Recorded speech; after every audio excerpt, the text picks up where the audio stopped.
பேரன்பு serial September 4 எபிசோடில் என்ன நடக்கலாம் அப்படிங்கிறத ரிவ்யூவாக பார்த்துடலாங்க.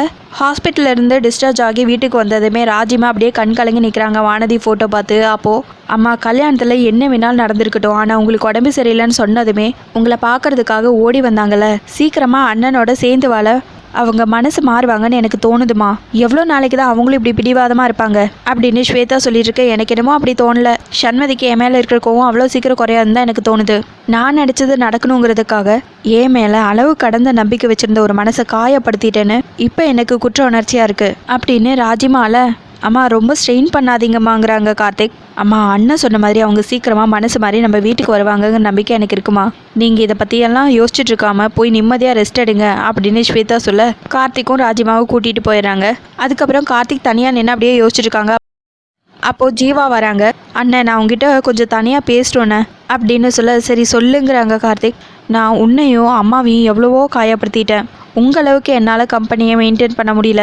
முதல்ல என்னை மன்னிச்சிருந்தேன் அப்படின்னு ஜீவா சொல்ல என்னடா இது என்கிட்டயெல்லாம் போய் மன்னிப்பு கேட்டுட்ருக்க அப்படின்னு கார்த்திக் சொல்ல கரெக்டு தான் அண்ணன், தெரியாமல் செஞ்ச தப்புக்கு தான் மன்னிப்பு. நான் தெரிஞ்சே நிறைய சுச்சுவேஷனில் உன்னை ஹர்ட் பண்ணிட்டேன், உன்னை அவமானப்படுத்தியிருக்கேன், நிறைய மரியாதை இல்லாமல் என்னென்னமோ பேசியிருக்கேன். ஒவ்வொரு விஷயத்துலையும் உன்னை ஜெயிக்கணும்னு சொல்லிட்டு உங்ககிட்ட போட்டி போட்டு இப்போ வரைக்கும் தோத்துக்கிட்டு தான் நான் இருக்கேன். ஆனால் நான் எவ்வளோ பெரிய முட்டாளுங்கிறத உன் அளவுக்கும் அம்மா அளவுக்கும் கம்பெனியை நடத்த முடியாதப்போ தான் நான் புரிஞ்சுக்கிட்டேன். உன் அளவுக்கு என்னால் நம்ம கம்பெனியை நிர்வாகம் பண்ண முடியாதுன்னு அதை நான் மனப்பூர்வமாக ஒத்துக்கிறேன். என்கிட்ட இருந்த ஆஃபீஸ் பொறுப்பை எல்லாத்தையும் அம்மா திரும்ப எடுத்துக்கிட்டதில் எனக்கு எந்த கோமும் இல்லை. இப்போவும் நான் அதை எடுத்துக்கிட்டு நீ கம்பெனியை லீட் பண்ண போகிறேங்கிறதுல எனக்கு சந்தோஷம் தானே. நீ வெளிப்படையாக என்கிட்ட காட்டிக்கலனாலும் நான் நடந்துக்கிட்டது உனக்கு எவ்வளோ மனசை கஷ்டப்படுத்தி இருக்குங்கிறது எனக்கு நல்லா புரியுதுன்னு. கடைசி வரைக்கும் ஒன்றா ஒத்துமையாக இருக்கணும்னு நினச்ச நம்ம குடும்பம் இப்போது ஆளுக்கு ஒவ்வொரு பக்கம் இருக்கிறதுக்கு நானே காரணமாயிட்டேன். என்னால் உங்களுக்கெல்லாம் ஏற்பட்ட மன கஷ்டத்துக்காக நான் உங்ககிட்ட மனப்பூர்வமாக மன்னிப்பு கேட்டுக்கிறேன். மறுபடியும் நம்ம குடும்பம் எல்லாம் ஒன்றாயிடுச்சு. இனி நடக்கிறதெல்லாம் நல்லதாகவே நடக்கும். சண்மதியும் சீக்கிரமாக ஒன்று புரிஞ்சுக்கிட்டு உன்னை தேடி வருவாங்க. ஒன்றும் வரி பண்ணியிருக்காதானே, உங்களுக்கு நான் இருக்கேன் அப்படின்னு சொல்லிட்டு ஜீவா ஆறுதல் சொல்லிட்டு இருக்காங்க கார்த்திக்கு. அடுத்ததா சண்மதியோட வீட்டுக்கு கேசவன் வராங்க. வாடா கேசவா, நடந்ததெல்லாம் கேள்விப்பட்டிருப்பியே அப்படின்னு ஐயப்பன் பாண்டியன் கேட்க ஆமாம் கேள்விப்பட்டேன், ரொம்ப சந்தோஷமா இருக்கு அப்படின்னு சொல்ல என்னடா நடந்ததெல்லாம் கேள்விப்பட்டு சந்தோஷமா இருக்குங்கிற அப்படின்னு கேட்க ஆமாம் அந்த அம்மா என்ன காசு பணம் இல்லாமையா அவங்க வீட்டுக்கு வந்தாங்க. அந்த அம்மா சண்மதி எப்படியாவது அவங்களோட மருமகளை ஆக்கிக்கணுங்கிற காரணத்துக்காக தான் இந்த வீட்டுக்கு நடிக்க வந்தாங்க. மற்றபடி அவங்கக்கிட்ட காசு பணம் இல்லாமல் இல்லை. அவங்க எதுக்காக நடிக்கணும், சமையல்காரங்களாகவும் கார் டிரைவராகவும் சொல்ல போனால் அவங்க உங்களை ஏமாற்றவே கிடையாது. ஏமாற்றணும்னு நினைக்கிறவங்க எதுக்காக வந்து இப்படிப்பட்ட வேலையெல்லாம் செய்யணும். சண்மதிக்கு ஒரு நல்ல வாழ்க்கை கிடைச்சிருக்கு அப்படின்னு அவர் சொல்லிட்டு இருக்க அதைத்தான் நானும் சொன்னேன், ஆனால் இவங்க தான் புரிஞ்சிக்கவே மாட்டேங்கிறாங்க அப்படின்னு மங்கை சொல்லிட்டு இருக்க அங்கிள் என்ன சொல்கிறீங்க, அவங்க எல்லா விஷயத்தையும் என்கிட்ட மறைச்சு என்னை ஏமாற்றி தாலி கட்டியிருக்காங்க. இந்த சண்மதி எப்பவும் ஏமாற மாட்டா, சண்மதி வானதி ஆக மாட்டா அப்படின்னு சொல்ல சரி ஐயப்பா நான் கிளம்புறேன் அப்படின்னு சொல்லிட்டு கேசவன் கிளம்பிடுறாங்க அங்கேருந்து. இன்னொரு பக்கம் மங்கை ராஜிமாவை பார்க்கலான்னு சொல்லிட்டு வீட்டுக்கு வந்திருக்காங்க. வீட்டில் இருக்கிற எல்லாருமே மங்கையை ரொம்ப மரியாதையாக உள்ளே கூப்பிட்டு அவங்கள நலம் விசாரிக்கிறாங்க. அதுக்கப்புறம் ராஜிமா எங்கன்னு சொல்லி கேட்க இது உள்ளே இருக்காங்க அப்படின்னு சொல்லிட்டு கூட்டிகிட்டு போய் காட்டுறாங்க. இதே எல்லாத்தையும் அமுதா ஆர்த்தி 2 பேரும் நோட் பண்ணிடுறாங்க. என்ன இந்த அம்மா திடீர்னு இங்கே வந்திருக்கு, எதாக இருந்தாலும் ஹாலில் வச்சு பேசுவாங்கன்னு பார்த்தா திடீர்னு எல்லாரும் உள்ளே போயிட்டாங்க. சரி வா போய் பார்ப்போம் அப்படின்னு சொல்லிட்டு 2 பேரும் ரூமுக்கு வெளியே நின்று அப்படியே கேட்குறாங்க அவங்க என்ன பேசுகிறாங்கன்னு. ராஜிமா இப்போ உடம்பு எப்படி இருக்குது அப்படின்னு சொல்லி கேட்க ஏதோ இருக்கேன், என்ன நீங்கள் மட்டும் வந்திருக்கீங்க அப்படின்னு சொல்லி கேட்க ஆமாம்மா நான் மட்டும்தான் வந்தேன், உங்கள் குடும்பத்தை பற்றி எவ்வளோ எடுத்து சொல்லியும் சண்மதி புரிஞ்சிக்கவே மாட்டேங்கிறா, அவள் அதே கோவத்தோடையே அவள் பிடிச்ச பிடியிலேயே இருக்கா அப்படின்னு மங்கை சொல்லிட்டு இருக்க அவளை சும்மா திட்டிகிட்டு இருக்காதீங்க, கொஞ்ச நாள் போட்டும் நானே வந்து அவளுக்கு எடுத்து சொல்லி புரிய வச்சுக்கிறேன்.